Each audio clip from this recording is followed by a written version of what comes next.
Sir, this is a bill which naturally commends itself for acceptance by all right thinking men.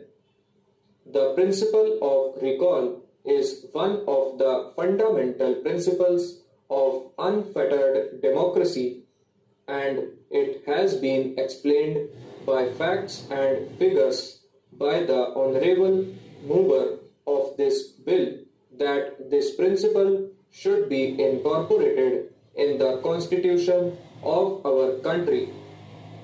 He has not expressed any hurry, so he has said that he is prepared to accept the verdict of the people and this bill be circulated for eliciting public opinion.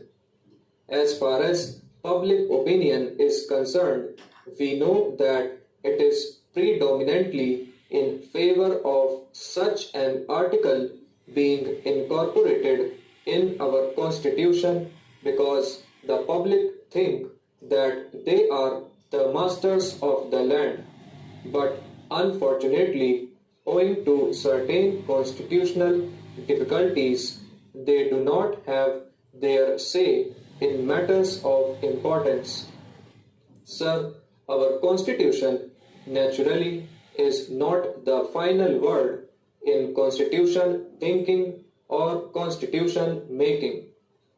We are all familiar with the circumstances in which this constitution was framed, and when we talk about the framers of the constitution, we do not have certain abstract personalities or ideas in our mind.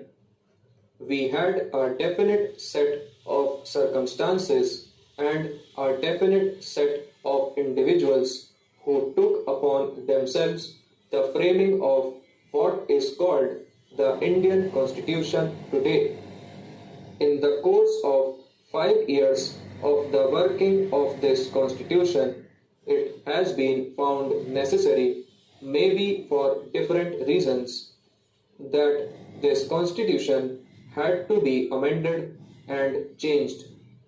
From the press, it appears that even the government of India now is thinking of amending Article 31. Therefore, experience goes to show that this constitution has got to be altered and changed, and so here is a bill, the provision of which should find a place in the form of fundamental law as an article in the constitution. Sir, we have heard the speeches made from the Congress party. I can understand their anxiety when we bring up this measure because if the provision for recall had been there in the constitution, the Congress benches would have been denuded of many honorable gentlemen who sit there today. The treasury benches would have been by now emptied if the provision of this article was there. We know all this thing, and it is quite understandable by these gentlemen, the great gentlemen who go by the Preventive Detention Act, are opposing this measure. Now, sir, we are not